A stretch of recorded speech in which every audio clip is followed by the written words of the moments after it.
Assalamualaikum warahmatullahi wabarakatuh. Bapak-bapak, ibu yang ada semua, kelihatan udah cerah gitu ya. Tadi udah menerima. Cuma uang tadi uangnya berbeda ya. Uangnya lembarnya besar sekali. Tadi Pak Ahmad dari Cimanggis kelihatannya agak berat sekali membawa uangnya yang lebar dan seperti itu. Jadi pada hari ini kita melakukan kegiatan sebagai salah satu upaya Dewan Masjid Indonesia yang menjadi visi ingin memakmurkan dan dimakmurkan ya. Jadi hari ini kita akan melakukan kegiatan-kegiatan dalam kerangka itu. Hari ini kita kedatangan narasumber yang sangat luar biasa. Di sini ada Pak Imam Daruqutni, Sekjen PPDI.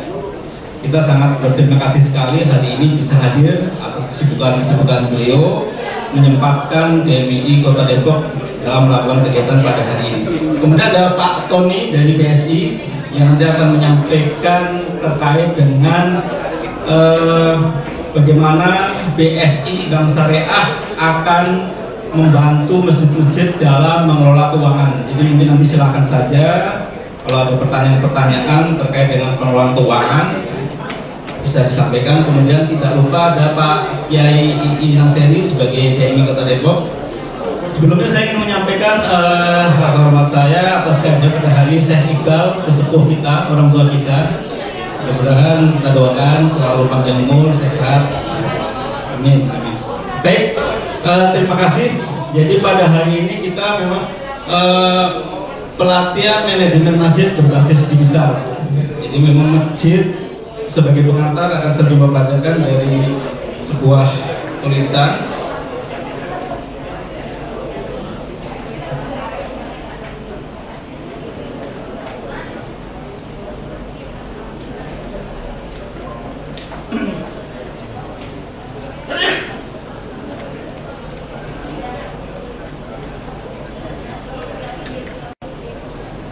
Baik.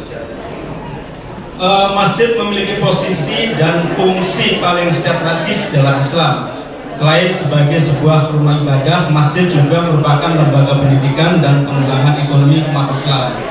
Namun, dalam pelaksanaan sekarang kita masih menjumpai bahwa masjid-masjid kurang maksimal difungsikan.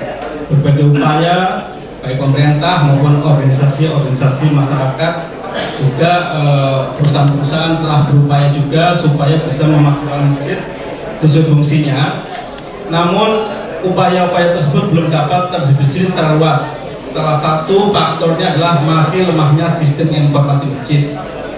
Perkembangan teknologi informasi sekarang ini sebenarnya dapat dimanfaatkan untuk mengatasi permasalahan ini. Namun penerapan IT pada lembaga-lembaga keagamaan seperti masjid, pada pesantren, juga madrasah masih sangat terbatas.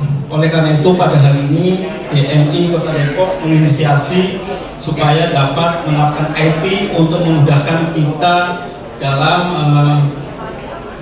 mencapai visi kita untuk memakmurkan dan dimakmurkan masjid. Mungkin sebagai pengantar pertama Pak Kiai akan menyampaikan ya sebagai prolognya terkait dengan manajemen masjid.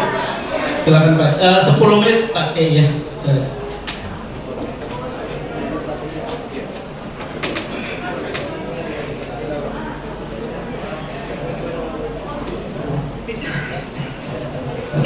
Bismillahirrahmanirrahim. Assalamualaikum warahmatullahi wabarakatuh. Waalaikumsalam.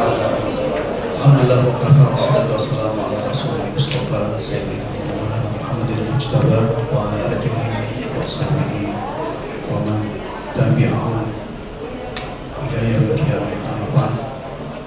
Yang sama kita hormati Pak Sekjen PPDI, alhamdulillah beliau sudah berkenan hadir dari pagi tadi. Kemudian narasumber kita berikutnya adalah Pak Tony. Ya, terima kasih juga. Alhamdulillah. Saya terima kasih kepada Pak Moderator Pak Eko Wandi. Dan saya hormati juga Pak Usasa kita, saya ikhlaskan. Terima kasih banyak. Kemudian para pengurus yang lainnya Pak Kiai Andre dan Pak Muhammad Akbar dan seterusnya, Pak Taufan juga. Bapak dan Ibu sekalian, saya diberikan kesempatan waktu 5-10 menit, saya sebetulnya ingin mendengarkan juga apa yang disampaikan oleh Pak Sekjen dan juga dari BSI terkait sejauh mana kita bisa mengelola masjid ke arah yang lebih baik.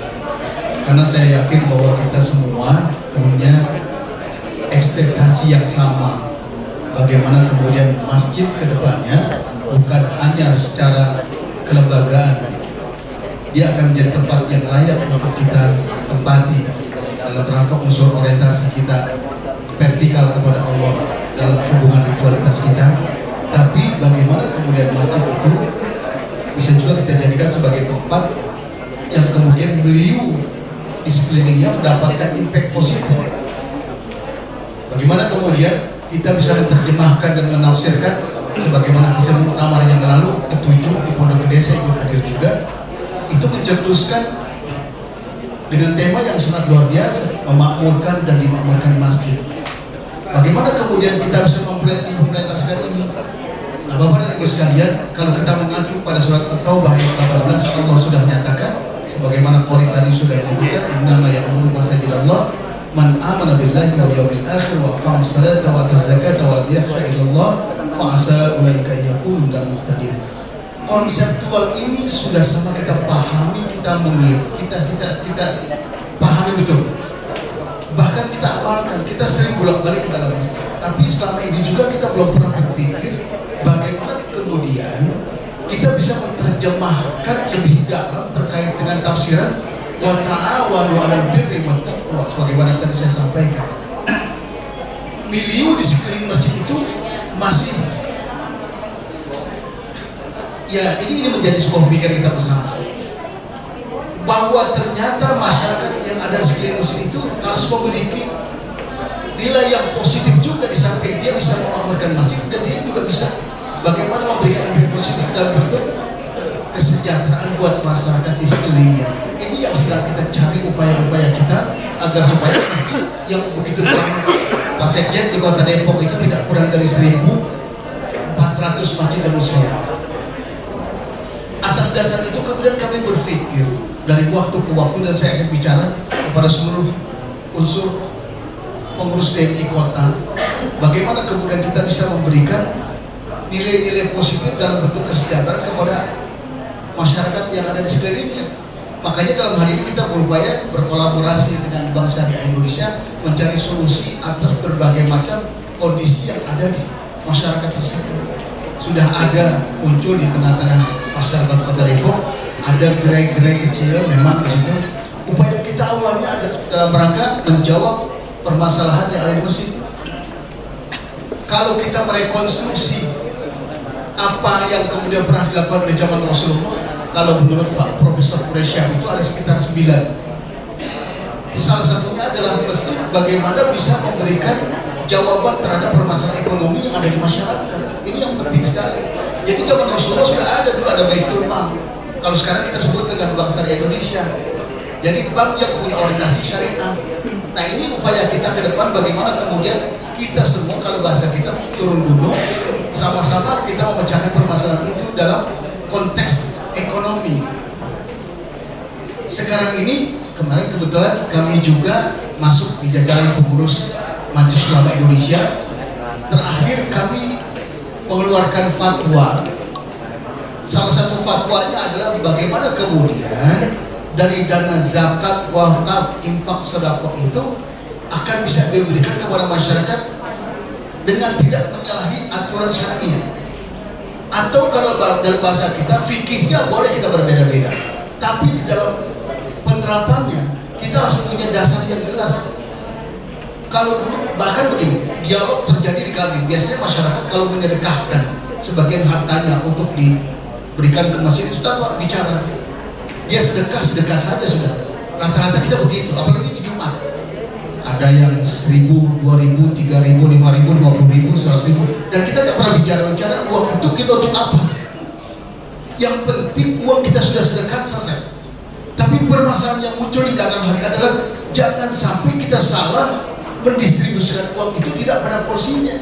Ini yang perlu harus kita ketahui. Makanya ini formula yang seperti ini saya juga akan bincang-bincang juga nanti dengan unsur pimpinan dari BSI.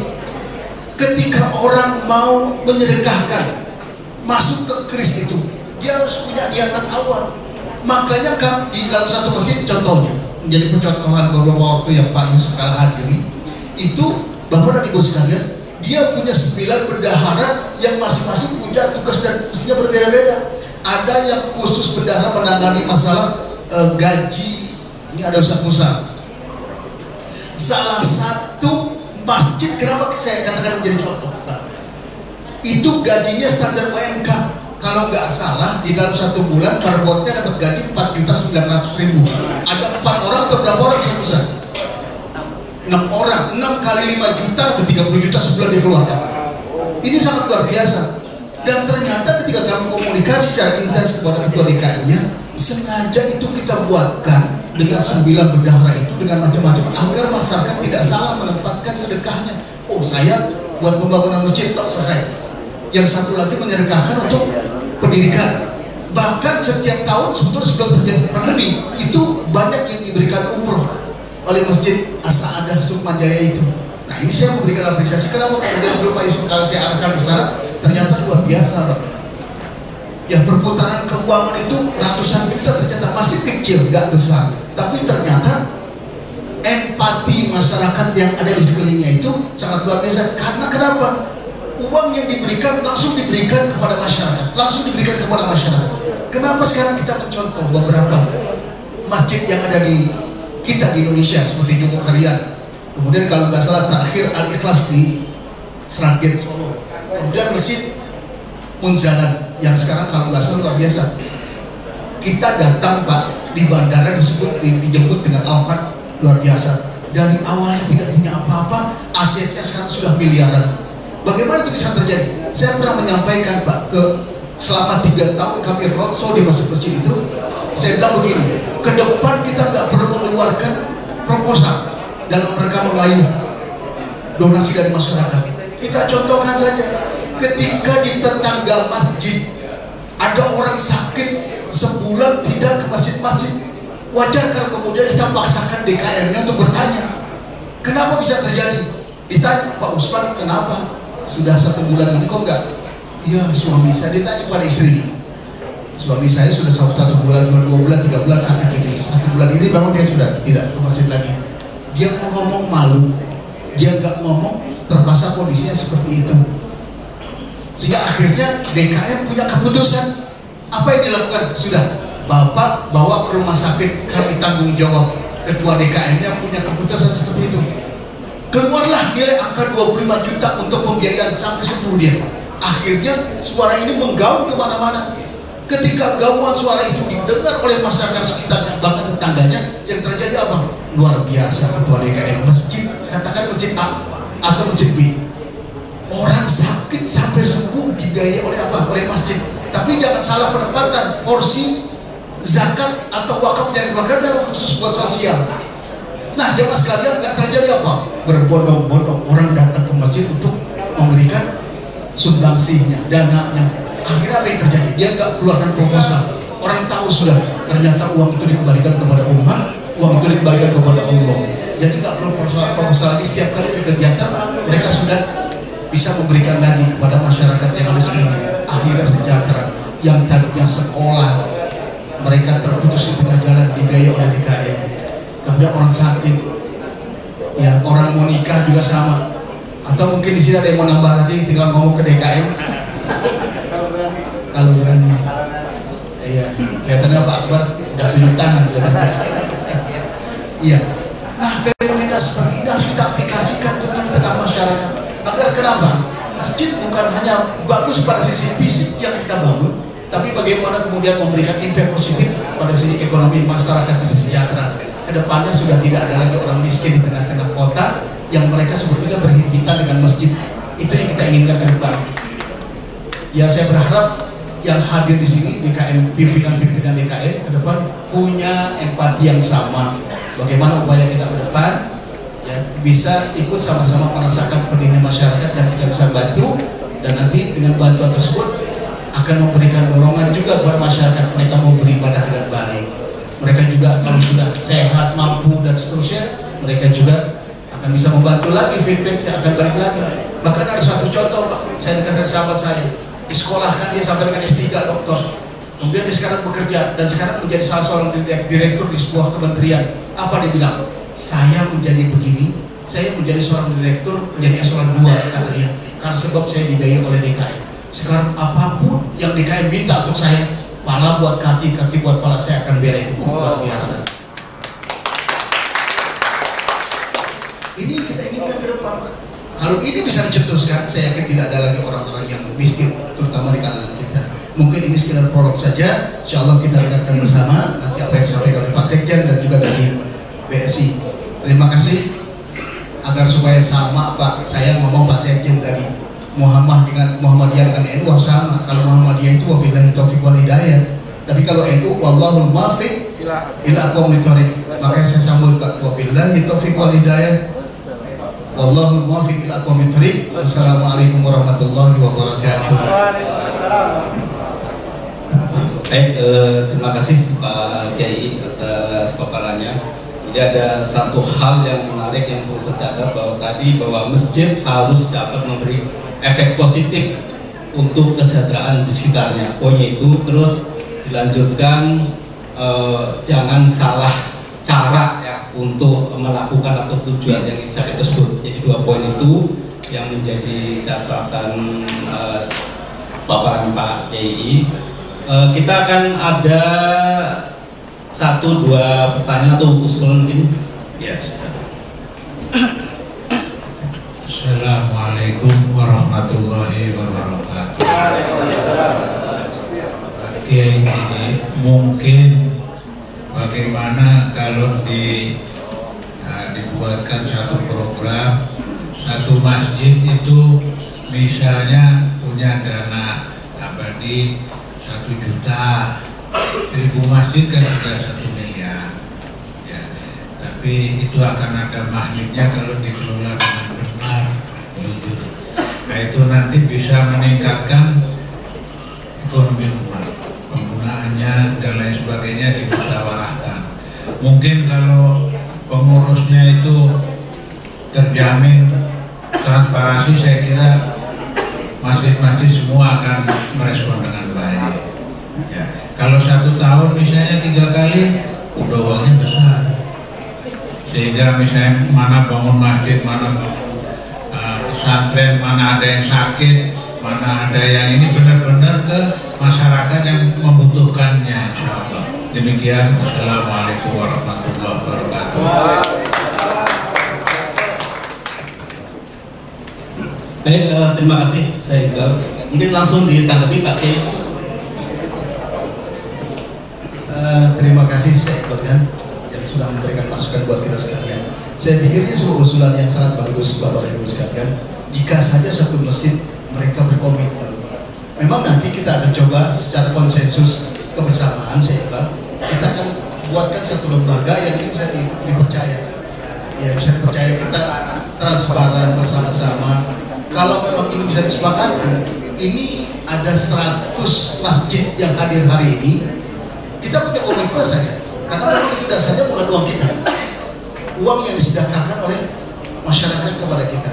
1 juta saja sebagaimana usulan tadi, kemudian kita akumulasikan untuk 1 bulan, itu kan bisa 100 juta. Dan jika kita akumulasikan lagi dalam satu jumlah yang banyak sekitar 1000, maka dana kita sudah 1 miliar dalam 1 bulan. Jika saja itu bisa kita lakukan, nah bergulir sekian banyak, maka ini akan sangat sekali bisa membantu apa yang menjadi program-program kita ke depannya. Insya Allah mudah-mudahan. Saya mau tanya kepada Ketua DKM yang hadir pada hari ini, apakah kira-kira setuju tidak? Kalau saya secara pribadi setuju. Setuju? Setuju ya? Allahu Akbar. Terima kasih saya kasih banyak. Insya Allah ini menjadi satu catatan kita dan kita masukkan di dalam program yang kita depan. Terima kasih. Baik, terima kasih. Usulan yang sangat luar biasa. Saya tadi memang poinnya transparan ya. Jadi dalam membantu satu jujur dan transparan yang utama. Karena ini uang bersama harus bertanggung jawab bersama, jadi transparan harus diutamakan. Mungkin 1 pertanyaan lagi yang silakan.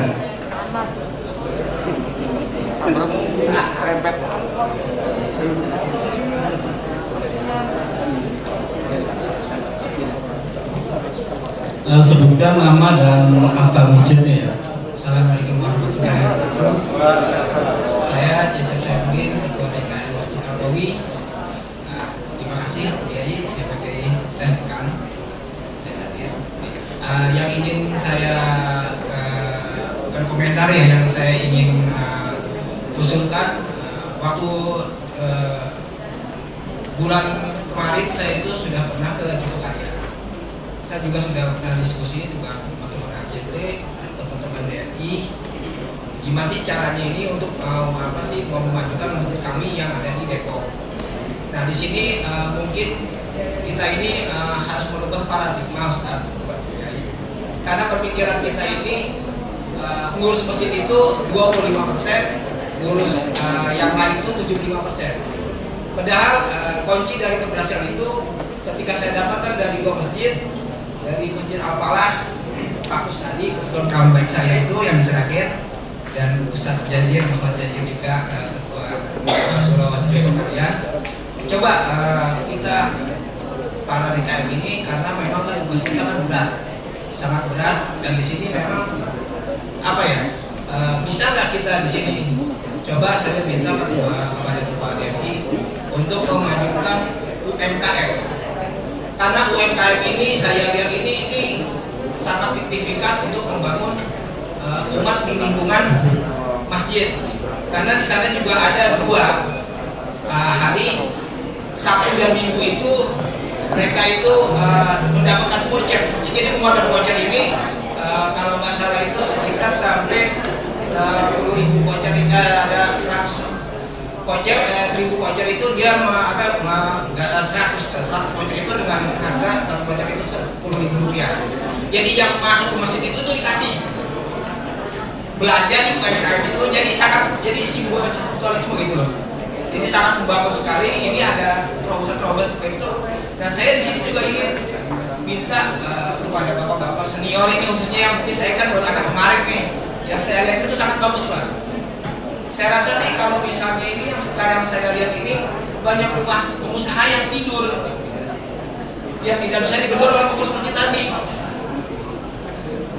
Ya, contohnya kalau misalnya sekarang nih, kalau kita mengadakan kegiatan, kenapa kita nggak turun sendiri gitu loh?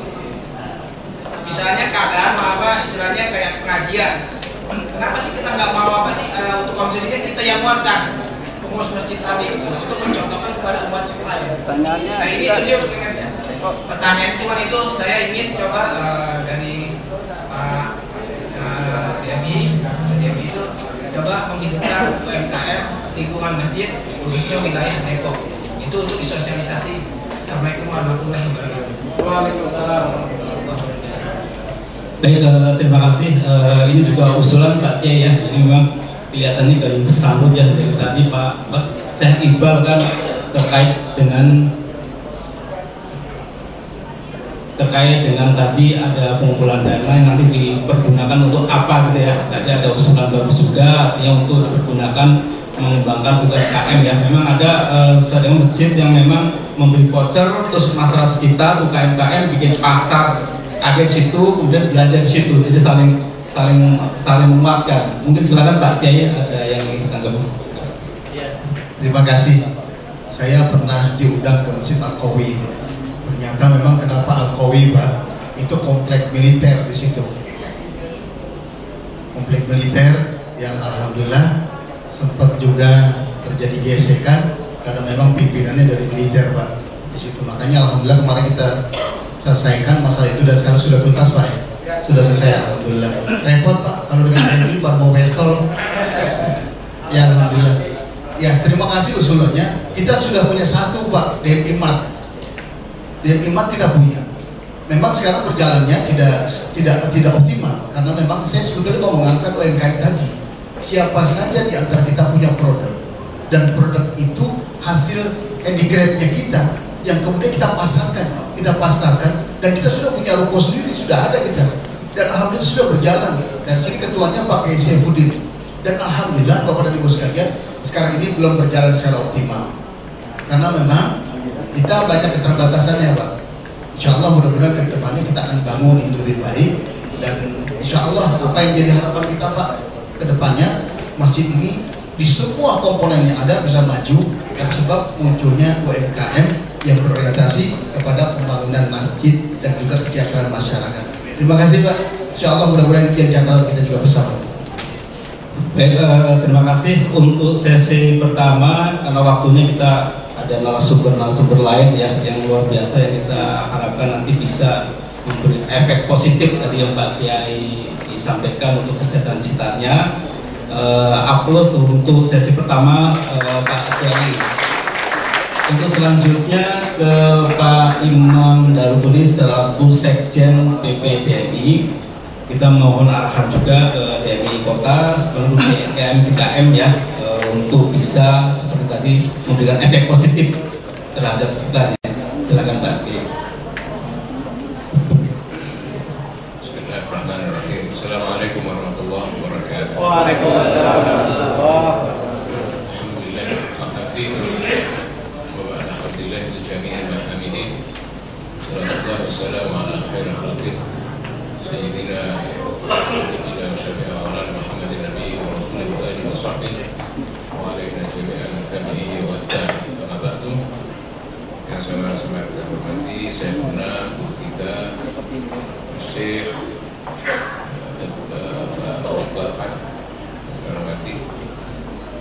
kami berkesempatan di Jawa Timur pelajarannya jalan-jalan satu buku.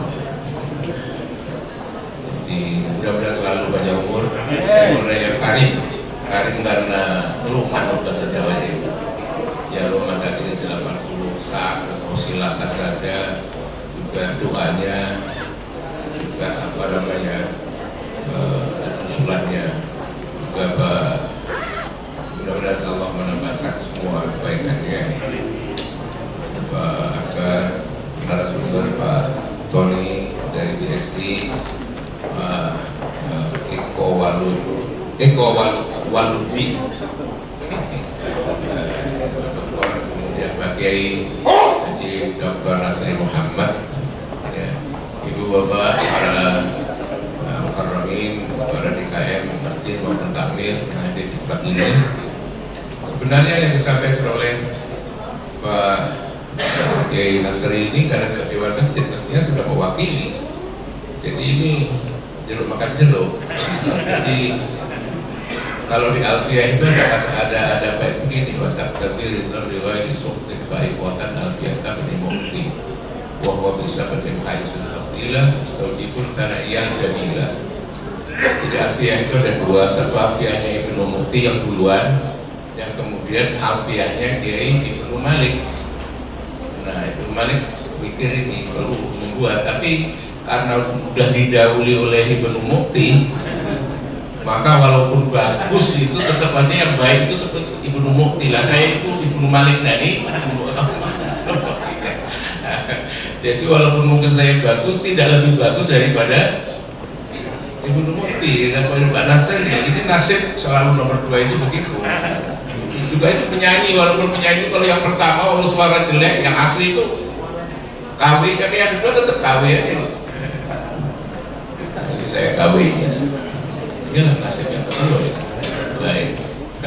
Tapi Allah yang dilibatil wadrahli walahu fi darajatil akhirah ya sudah, ini sama-sama cari akhirat aja ya. Tapi biar cara-cara sama-sama cari akhirat ya sudah lah.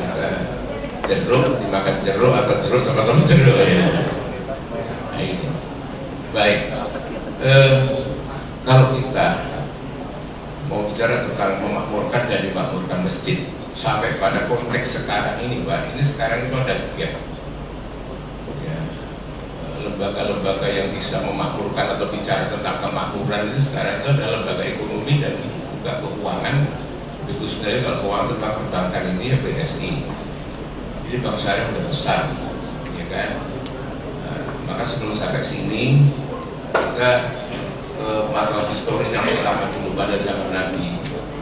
Zaman Nabi itu ketika masjid Nabi itu mulai ramai, kemudian ada masalah ini karena ada orang-orang baru masuk Islam juga, datang dari berbagai ras juga, dari semula yang apa namanya ya tidak bisa baca tulis sampai bisa baca tulis ada juga, ya kan? Jadi kalau semua itu di masjid belajarnya repot, ramai. Maka kemudian para sahabat ada yang mewakafkan yang kaya-kaya itu, ya, seperti Labid Al-Ansori itu mewakafkan Sakifah. Sakifah itu semacam pemondokan gambarnya, tapi itu menjadi bagian dari masjid karena diwakafkan masjid. Di Sakifahnya Labid Al-Ansori itu tempat pemberantasan buta huruf, ngajari ngaji, ngajari ibadah. Ya, gurunya itu Juwaibar namanya. Kemudian ada Sakifahnya mengenai perdagangan, juga mengenai ekonomi. Itu Sakifah yang diwakafkan oleh Abdurrahman bin Auf. Jadi yang ingin mengembangkan bakat-bakat bisnis, ekonomi pasar waktu itu belum ada digital, itu masuk di situ. Kemudian juga ada Sakifah yang disebut dengan Sakifah Bani Sa'adah, itu bicara tentang politik bahasa sekarang, tentang perang, tentang keadilan, macam-macam lah. Kemudian kalau kemudian masuk masjid, itu setelah sholat itu masjid itu seperti konvensi. Ada yang nanya tentang ekonomi, ada macam-macam dan seterusnya. Dan yang pusat pertanyaan itu alamannya itu pada Nabi. Maka itu sampai-sampai ada orang menanyakan masalah pertanyaan gimana ngawinin kurma, itu ada di masjid. Sampai Rasulullah mengatakan antum a'lamu bi umuri dunyakum. Itu walaupun itu kan hadis itu, kalau ditelaah dari asbabul wujudnya itu pajak sekali. Jadi ada hubungan dialogis, dialektis juga antara Rasulullah dan sahabat. Jadi mestinya seperti tempat konvensi, sempat seminar, sempat rapat kayak muktamarnya NU sekarang di Lampung, macam-macam orang bertanya itu. Walaupun habisnya cuma misalnya bahwa segala sesuatu adalah dengan niatnya, atas dasar niatnya, atau tergantung pada niatnya, innamal a'malu binniyat, itu pajak sekali kalau kita lihat dari asbab wurudnya itu. Jadi ini persoalan dialektis, persoalan dialogis, interaktif antara Nabi dan sahabat-sahabat itu. Dan itulah akhirnya menjadi Madinah itu menjadi kota Nabi, sehingga dikatakan Madinatul Nabi. Di sana dia adalah Madinah Al-Munawwarah. Bahkan ada yang tanya, datang ke masjid itu mengatakan Pokal Arab ini orang-orang Arab, orang-orang kampung, orang-orang dusun begitu, mengatakan aslamna, kami telah Islam. Kemudian ditegur oleh Rasulullah bahwa kamu belum Islam. Dia mengatakan kami telah beriman, gitu. Kami beriman, tapi oleh Rasulullah ditegur menurut ayat surat Al-Hujurat itu, menurut yang dititip oleh Allah dan yang diwahyukan Allah kepada Nabi itu, walakin qulu aslamna, ya kan? Tapi katakanlah bahwa kamu itu baru Islam. Tapi yang dimaksudkan Islam itu bukan masuk Islam di situ. Islam itu adalah dalam arti loyalis Nabi. Dia belum Islam, belum melanggar imannya bahwa Nabi ada Rasulullah, tapi mereka itu mengakui Nabi sebagai pemimpin bangsa. Gitu. Maka itu dalam Islam ada bahasa Islam tabi'in, para pengikut, ada juga atba. Kalau atba itu loyalisnya, bisa juga Islam, bisa juga tidak. Tapi kalau tabi'in itu jelas-jelas mengikut Nabi. Tapi atba itu loyalis, bisa Islam, dia juga tabi'in itu sendiri, dan juga loyalis. Bukan lagi Islam, belum lagi Islam seperti tadi itu. Jadi ini soal baikat mereka. Karena apa? Kemakmuran yang ditimbulkan dari kepemimpinan Nabi itu dari Masjid Nabawi itu, apa namanya, Masjid Nabawi, bukan Masjid Nabi ya, dulu itu Masjid Nabi itu. Iya, kok bisa disifatkan Masjid Nabi? Bukan masjid-masjid lain. Salah. Ini dalam bahasa Nabi itu kenapa Masjid Nabawi ya? Masjid Nabawi, padahal itu mestinya Masjid Nabi ya. Ya itu orang Arab sendiri yang bikin itu. Jadi ini karena kemakmuran yang ditimbulkan dari masjid itu merambah pada tanpa seleksi orang itu. Pokoknya loyalis itu dilindungi oleh Rasulullah, dilindungi umat Islam, bahkan mereka yang kemudian digempur oleh suku-suku yang lebih kuat, Rasulullah diminta untuk membela. Rasulullah bilang di antara perang Nabi itu adalah membela, mengembalikan hak-hak yang dirampas oleh hak-hak dari suku yang lemah, dirampas yang kuat tadi, dikembalikan lagi. Ini adalah yang disebut persemakmuran Islam atau Islamic Commonwealth. Jadi masjid itu harus juga memiliki misi seperti itu, kesejahteraan untuk semua, indiskriminatif, secara tidak membeda-bedakan. Itu kalau memang juga hormat pada masjid dan seterusnya. Ada orang-orang yang juga bahkan di beberapa tempat ini dia tidak Islam, tapi mau menghibahkan hartanya kepada Islam atau kepada masjid di beberapa tempat. Lepas dari masalah ada kasus-kasus lain ya. Yang begini ini dilindungi. Pada masa Nabi juga begitu. Nah sekarang atau setelah itu para sahabat juga begitu. Di antara juga apa yang dilakukan dalam pemerintahannya itu selalu masjid menjadi legacy, jadi pusat. Bagaimana masjid juga memakmurkan. Jadi singkat ceritanya, kalau kita pergi ke berbagai negara Islam itu memang masjid dan kemakmuran. Jadi para khalifah tidak punya istana. Sampai sekarang kita cari istananya susah, tapi masjidnya ada. Ya masjid itu ya istana Baitullah, tapi juga bagi para khulafa, para khalifah itu juga. Jadi kita cari istananya susah. Alhamdulillah ketika ada istananya itu. Tapi juga tulisannya itu Arab-Arab yang tidak begitu. Baik, sekarang ketika umat Islam, khususnya kalau kita bicara Indonesia, ini jumlah kita sudah ratusan juta dari jumlah rakyat Indonesia 260 juta. Itu juga Allah Subhanahu Wa Taala yang tahu itu jumlahnya berapa pastinya. Kalau di Australia itu bukan saja manusia, ular itu mati hari ini, berapa ular yang mati tahu kan? Kalau kita itu enggak, yang dikepuk berapa, yang mati kena injil berapa, yang kena berapa, enggak ada. Orang yang sudah mati kepilih jadi wakil di DPR juga ada di Indonesia.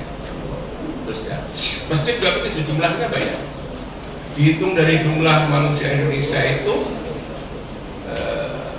hari Jumat itu dari Indonesia Timur ke Barat itu tidak kurang dari 100 juta orang berada di masjid Jumatan.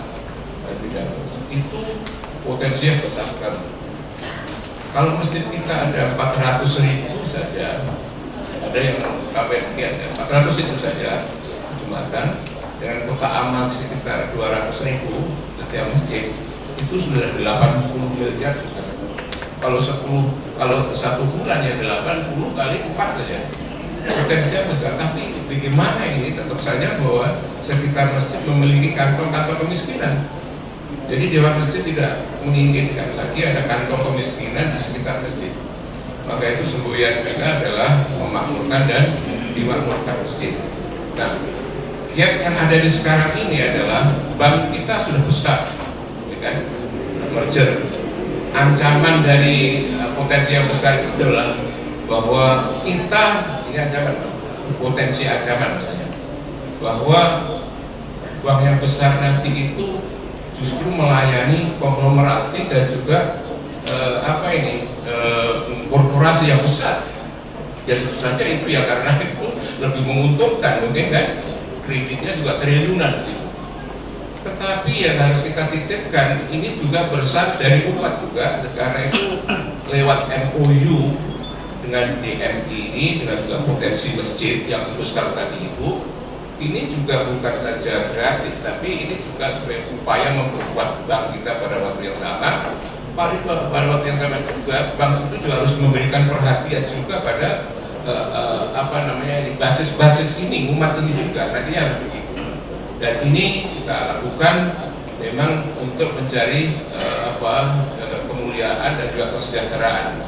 Ya, gapnya itu adalah semakin cepat gerakan pada saat ini, sudah pada sampai revolusi digital ini.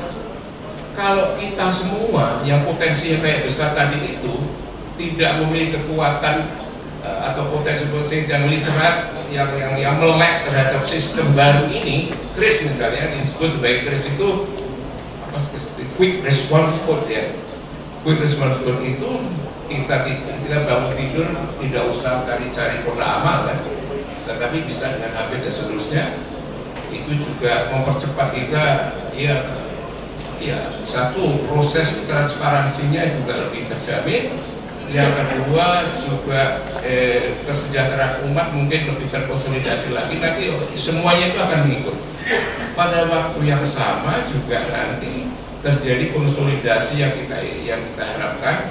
Di PSI itu perhatiannya pada kekuatan-kekuatan umat itu saling menguntungkan. Jadi kalau kita gap, ada celah di situ, ada apa itu ya ada celah, ada ya gap ya, kesenjangan di situ, keinginan yang besar misalnya di digital ini kita tidak miliki, maka itu kelemahan bagi kita semua. Baik, mungkin karena waktu ya, jadi mungkin pertanyaannya tolong ditahan satu dulu. Kita mungkin ke inti persoalan untuk pelatihan digital ya, terkait dengan pengelolaan keuangan yang akan disampaikan oleh Pak Tony Budi Kartono ya, retailer ya dari BSI. Silakan Pak Tony. Baik. Assalamualaikum warahmatullahi wabarakatuh. Yang kami hormati Syekh Iqbal dan Bapak Ibu, Bapak-bapak ya maksudnya yang ibunya sedikit sekali ya. Bapak-bapak, Kiai, Ustaz dan seluruh area Depok yang hadir, kemudian Pak Sekjen, Pak Dr. Imam Daruqutni, kemudian Pak Kiai I'i Nasri ya, selaku Ketua DMI Depok, kemudian dari BSI, Pak Tovan, mohon izin Bapak sekalian, karena waktunya mepet, saya tidak mengacu ke screen ya, karena kalau screen saya cukup panjang nih.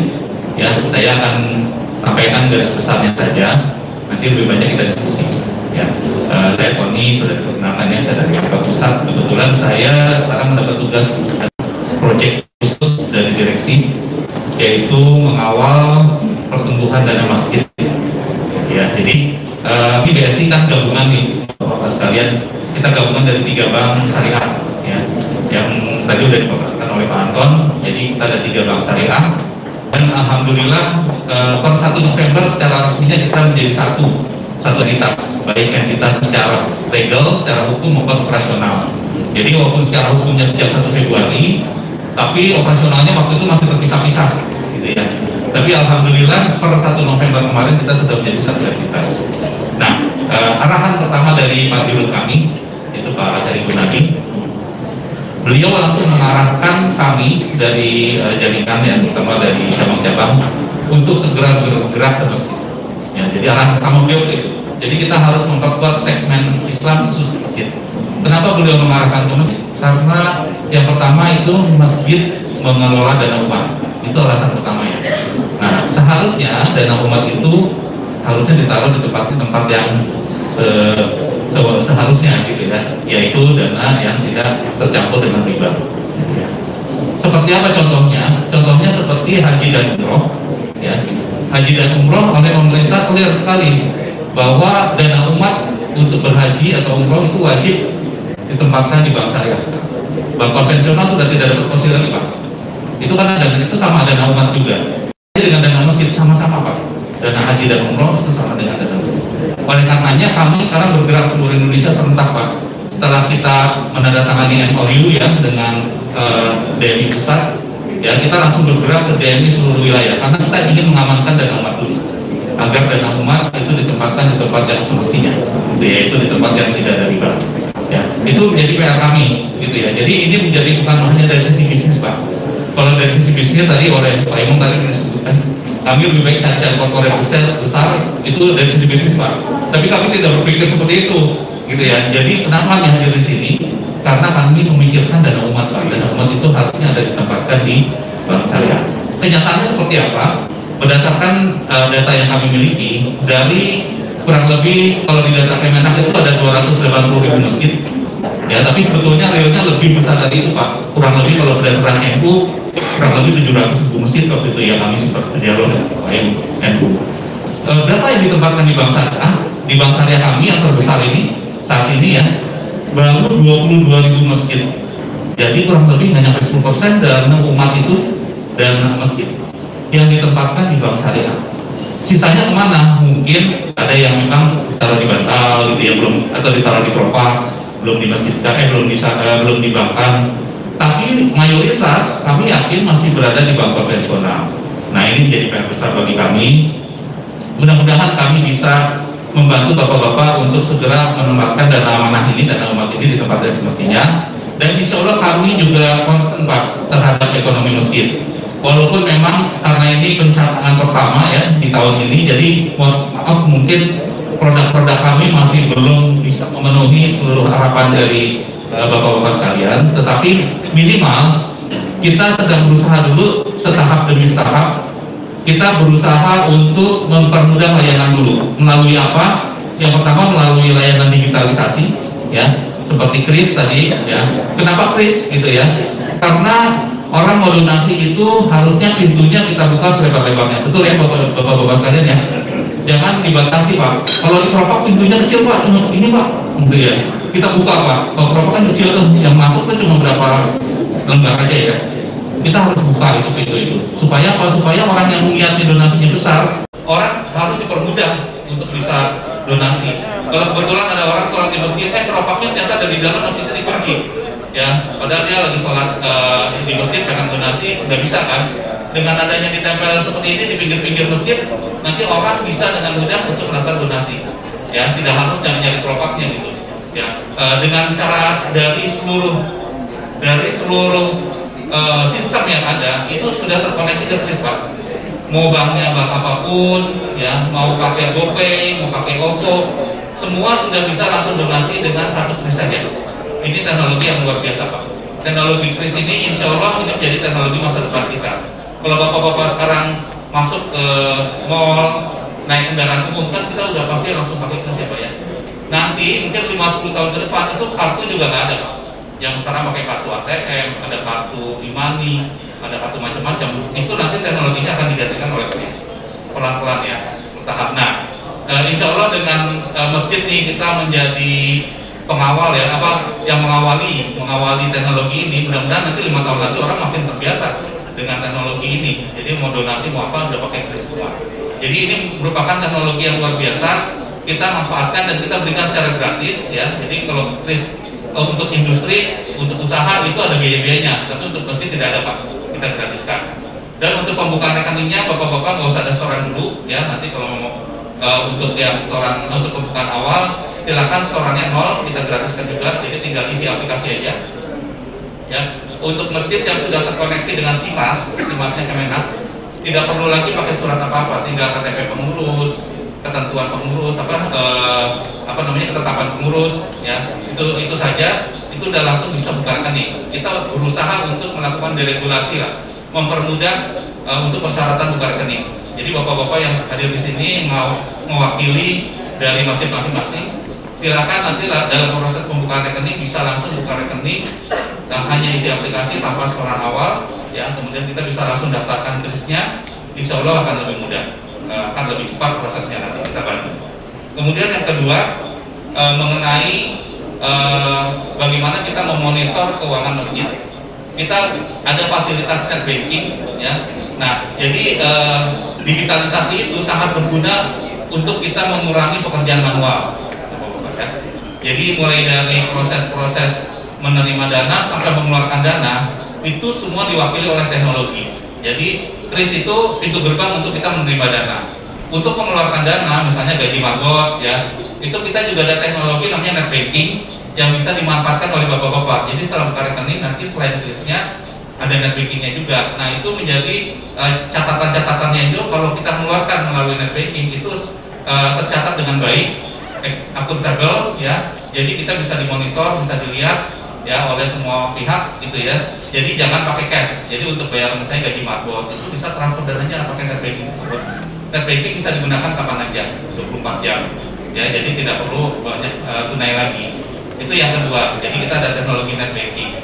Yang ketiga, kita juga punya aplikasi namanya Takmir. Kita kerjasama dengan vendor. Kita lagi kembangkan aplikasi ini.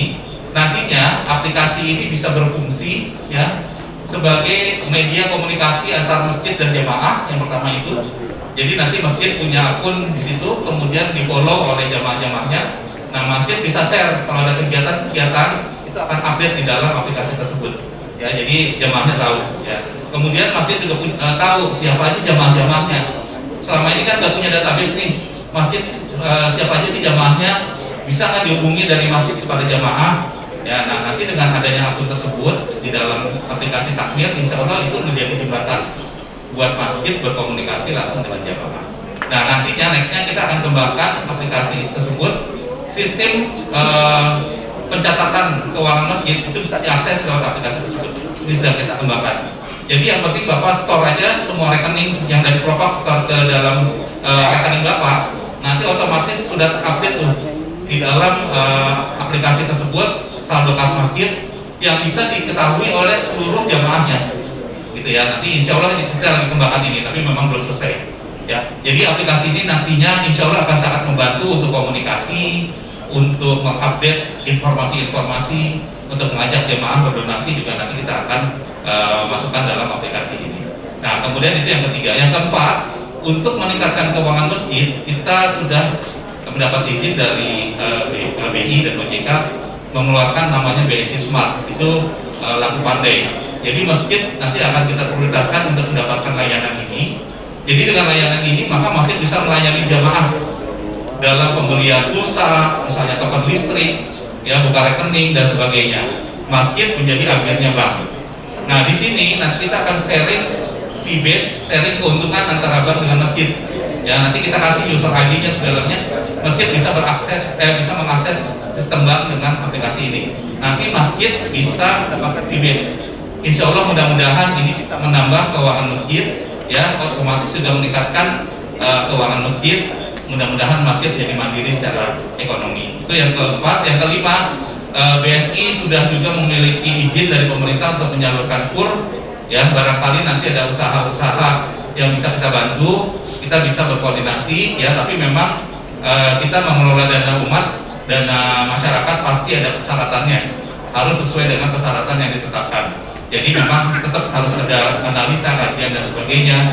Tapi kalau memang memenuhi, masjid menjadi prioritas, lingkungan masjid, ekosistem masjid menjadi prioritas kita untuk kita bisa bantu melalui kursus. Kira-kira demikian gambaran garis besarnya ya. Terima kasih Bapak-Bapak sekalian. Assalamualaikum warahmatullahi wabarakatuh. Waalaikumsalam. Aplaus buat Pak Tony atas paparannya. Terima kasih ya atas paparannya luar biasa. Jadi memang tadi secara teknis ya, dan tadi juga disebutkan banyak aplikasi-aplikasi yang mungkin juga DKM mungkin ya, seperti tadi para imam ya, ada lanjutan Pak Imam ya, harusnya Pak ya, informasi terkait penggunaannya dan pemakaiannya sehingga apa yang dibuat oleh BSI nanti bisa dimanfaatkan oleh DKM. Saya juga tadi menggarisbawahi menyambung dengan keinginan Pak Syekh Iqbal ya. Kalau kita benar-benar menggunakan sistem yang ditawarkan oleh BSI, transparansi, kejujuran itu bisa kita jaga Pak Syekh Iqbal ya. Karena biasanya kan kalau misalnya bendahara masjid, kalau memberikannya tunai kadang laporannya jadi nggak tercatat. Tapi kalau transfer pakai bank itu ketahuan jumlahnya berapa dan memang memungkinkan untuk semua jamaah bisa melihat jumlah uang masjid yang bersangkutan. Jadi memang ini sangat luar biasa kalau memang kita bisa memanfaatkannya. Mungkin kita ada beberapa waktu lagi untuk bisa ditanyakan terhadap beberapa narasumber ini terkait khususnya digitalisasi berkaitan dengan pengelolaan keuangan masjid. Mungkin silahkan 1 atau 3 orang ya, karena waktunya sudah mepet ya, waktu akhir-akhir acara. Silakan. Assalamualaikum warahmatullahi wabarakatuh. Nama saya Ahmad Aminuddin dari Masjid Nurul Hasanah, Kecamatan Limo. Saya juga masuk di pengurus DMI. Oke, mohon izin semuanya, para guru, para kiai, para tokoh masyarakat dan narasumber khusus yang di depan. Sebenarnya pertanyaan saya berawal dari apa yang tadi sudah disinggung di depan terkait dengan problem yang menurut saya sangat sensitif dan menjadi apa ya, masalah yang di masjid-masjid itu sulit, sangat sulit untuk diselesaikan, dan seringkali problem ini menjadi problem yang seringkali ditemukan terkait dengan transparansi dana. Kemudian saya akan menyinggung tentang itu yang disampaikan oleh guru kita juga, Syekh Iqbal dari depan, transparansi. Ketika berbicara transparansi, maka kemudian harus ada profesionalisme. Ketika berbicara profesionalisme, maka kemudian harus ada legal formal, kan demikian. Itu hierarkisnya. Maka kemudian ketika masjid-masjid itu betul-betul mencatat semua keuangan masjid dan kemudian menyalurkan sesuai dengan fungsi dan amanah dari umat, maka kemudian dengan sendirinya akan menambah trust donatur, donasi yang dengan sendirinya seperti yang tadi disampaikan di depan. Ada masjid yang kemudian menggaji katanya karyawannya sampai seperti halnya pegawai ya profesional ya, pegawai negeri gitu, bahkan lebih di atas UMK. Dan ada juga masjid yang begitu rapi membuat kegiatan sehingga dapat menarik donasi-donasi dengan sangat luar biasa tanpa harus menggunakan proposal dan lain sebagainya. Maka pertanyaan saya mungkin mohon izin terutama terkait dengan kebijakan di pusat, mungkin dari Darul Qutni ya, dari pusat. Ketika kita tadi berbicara profesionalisme, maka kemudian secara hierarkis apakah ada semacam legal formal atau unit usaha sehingga bisa menjembatani segala macam sirkulasi keuangan tentang kemasjidan yang kemudian bisa dipertanggungjawabkan, yang kemudian bisa menambah dan mensejahterakan masjid di seluruh Indonesia. Jadi mungkin tadi barangkali kalau memang sudah ada ya sudah alhamdulillah ya, kalau memang mungkin belum ada ya barangkali ini menjadi usulan jadi memang positif untuk kedepannya, sehingga tadi betul Pak Kiai bilang bagaimana masjid bisa mensupport masjid atau masjid membangun masjid atau membangun tempat-tempat sosial yang lain, sehingga betul-betul kita memakmurkan masjid dan masjid memakmurkan umat kita. Barang itu saja Pak Kiai, mohon maaf semuanya, terima kasih. Assalamualaikum warahmatullahi wabarakatuh. Terima kasih Pak Nurdin. Mungkin langsung ditanggapin aja Pak Kiai ya. Terima kasih. Baik, tapi saya sebenarnya pengen untuk membangun saja provokasi, tapi memprovokasinya ini untuk kebaikan. Beberapa waktu yang lalu kami, maksudnya saya dengan Pak Cika, saya diajak Pak Cika untuk makan di Masjid Al-Azhar, di Masjid Al-Azhar Sisi Maharaja. Di sholat kita makan bersama. Jadi kita berjamaah sholat makan di Masjid Al-Azhar Sisi Maharaja bersama Pak Cika juga. Kemudian setelah sholat Jumat itu makan bersama di situ di ruang kantornya. Saya ngeliat wah hebat betul Al-Azhar ini, sudah ada kotak amal. Wah berarti lah, jangan salah Mas Bang. Dia bilang gitu. Dulu ketika kotak amal kami itu satu Jumat itu kira-kira 10 juta, 15 juta setiap Jumat itu. Tapi sekarang sudah 600 juta tanpa kotak amal karena pakai di situ 400 juta setiap bulan dan juga 600 juta begitu. Jadi kalau Bapak segera ingin tahu tentang sistem itu untuk masjidnya, insya Allah kota amalnya bisa disingkirkan, ya kan?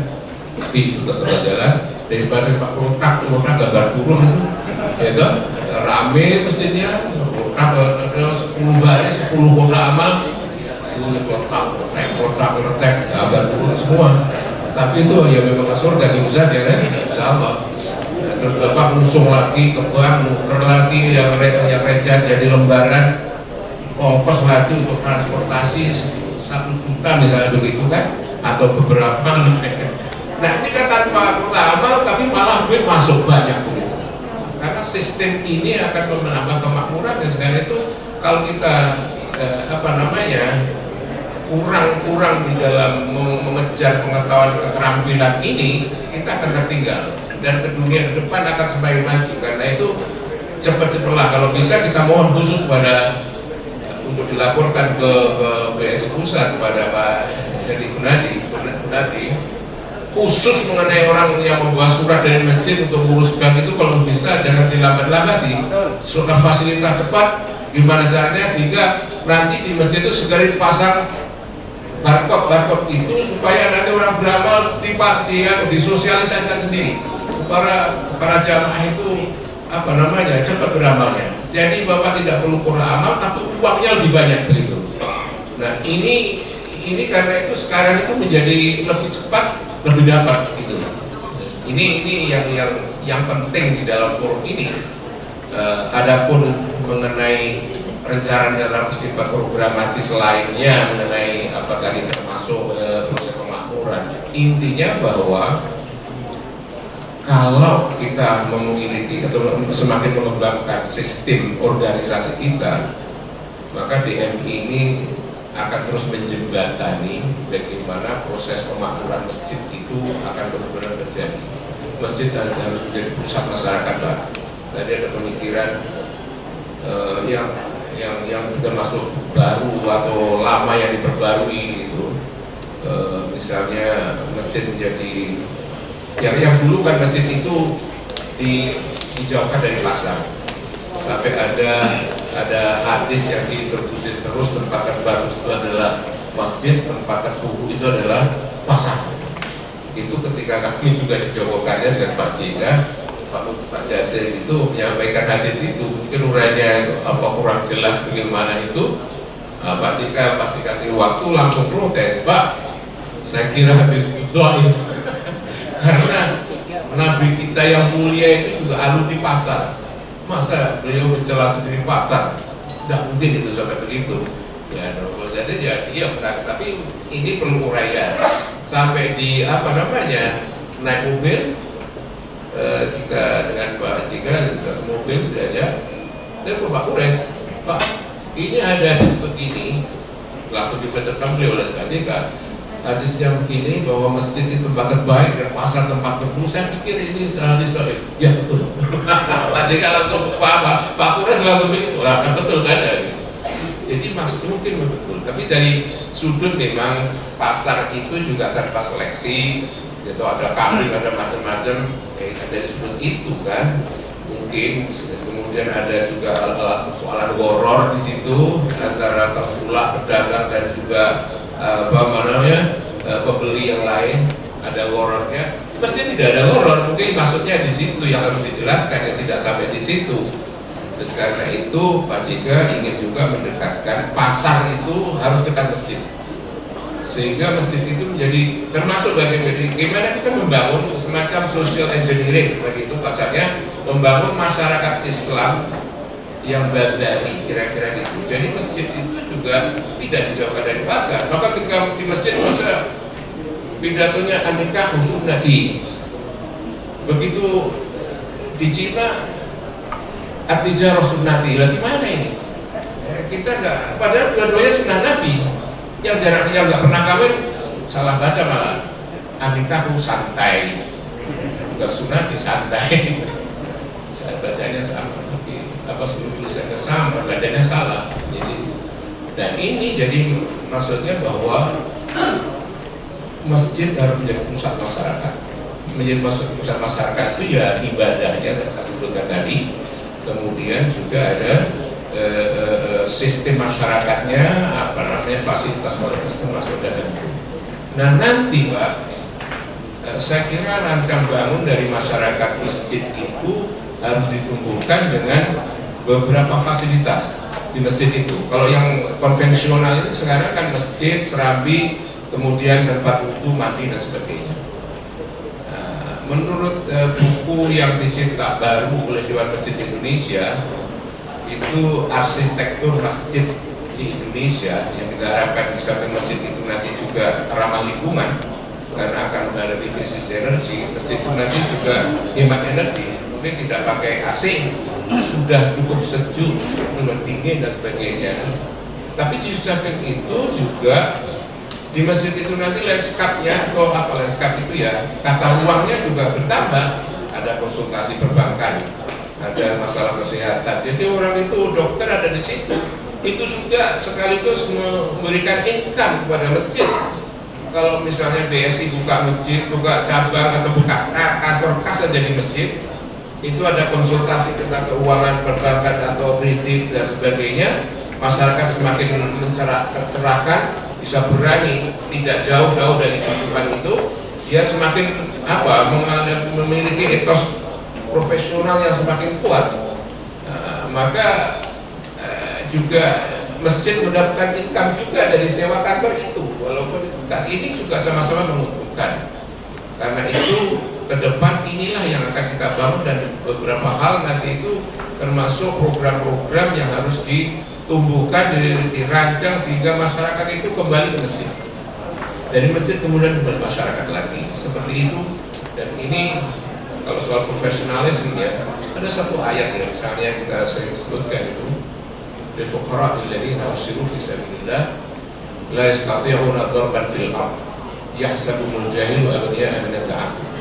Jadi ada orang-orang yang ngurusi agama termasuk masjid ini.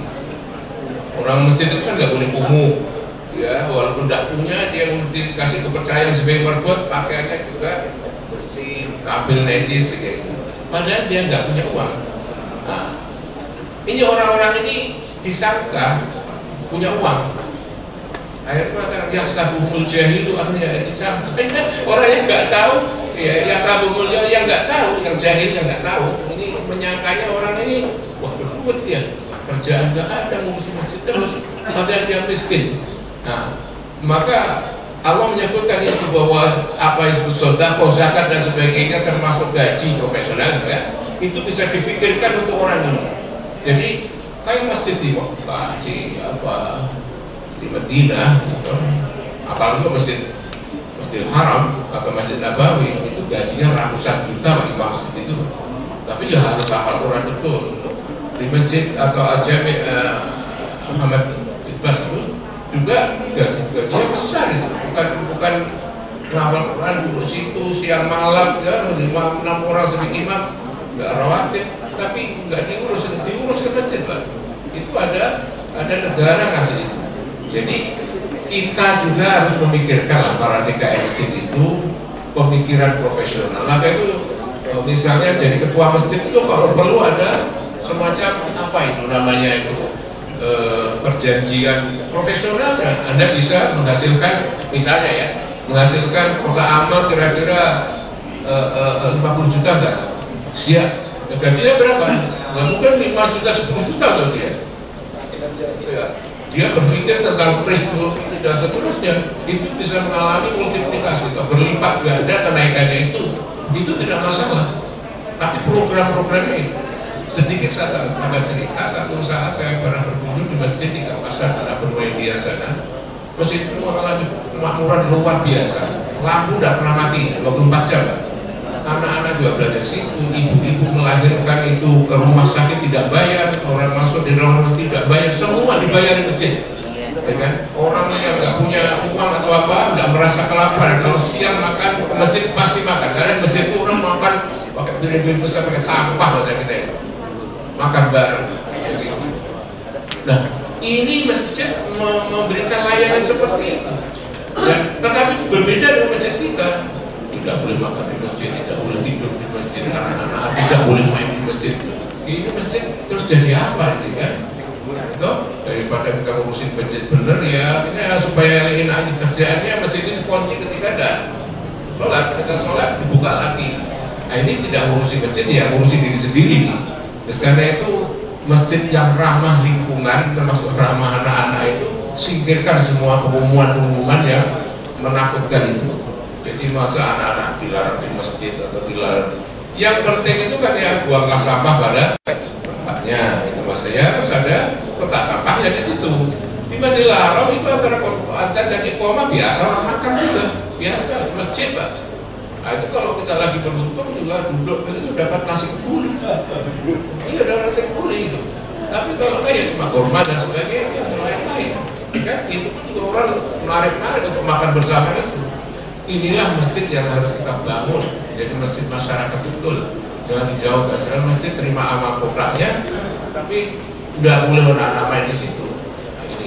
Ini masjid yang kering. Jadi ini masjid yang saya contohkan tadi itu kira-kira juga sebagian akan memberikan warna baru. Ajak kita akan berada dan budaya ke depan itu sangat apa namanya arah. Karena itu kalau kita anggap masjid pusat masyarakat bukan hanya sebagai itu tempat datang dan sholat sebagai seperti kasar itu, tapi sekaligus juga membentuk masyarakat dan bangsa yang kita amankan sebagai tujuan masjid ini. Demikian. Baik, terima kasih atas jawabannya. Waktu kelihatannya tidak bisa memungkinkan untuk lebih berlama-lama diskusi ya, tapi poinnya bahwa kalau terkait teknis cabang-cabang PSI sudah banyak Pak Tony ya, artinya bisa ditanyakan langsung di situ terkait bisa bisa jemput bola juga kalau memang ada masjid yang ingin pengetahuan lebih lanjut terkait keBMI-an. Pak Kiai juga tiap subuh kadang-kadang keliling, jadi bisa ditanyakan langsung. Keterbatasan waktu memang tidak bisa kita hindari. Poinnya adalah bahwa tadi seperti tadi Pak Kiai Imam sampaikan bahwa masjid itu pusat kegiatan manusia, dan pusat kegiatan manusia itu harus punya efek positif terhadap sekitarnya untuk kesejahteraan. Tetapi untuk melakukan itu kita butuh orang lain. Di sini ada PSI ya untuk bisa membantu mensejahterakan sekitar masjid. Poinnya adalah bahwa kita harus berkolaborasi dan saling bekerja sama dengan pihak lain, dan di sini fungsi DMI untuk menjembatani DKM untuk bekerja sama untuk bisa memaksimalkan fungsi masjid yang 9 itu, yang selama ini kita cuma satu sebagai tempat ibadah. Jadi memang kita masih nggak tahu apakah ini berdosa atau tidak, yang memubadir ya dari 9 fungsi yang harus dilakukan ternyata baru satu nggak kayaknya, artinya cuma untuk beribadah saja. Mungkin karena waktu saya cukupkan saja untuk pelatihan manajemen masjid berbasis digital ini. Sekali lagi saya ucapkan terima kasih. Saya tutup dengan wassalamualaikum warahmatullahi wabarakatuh.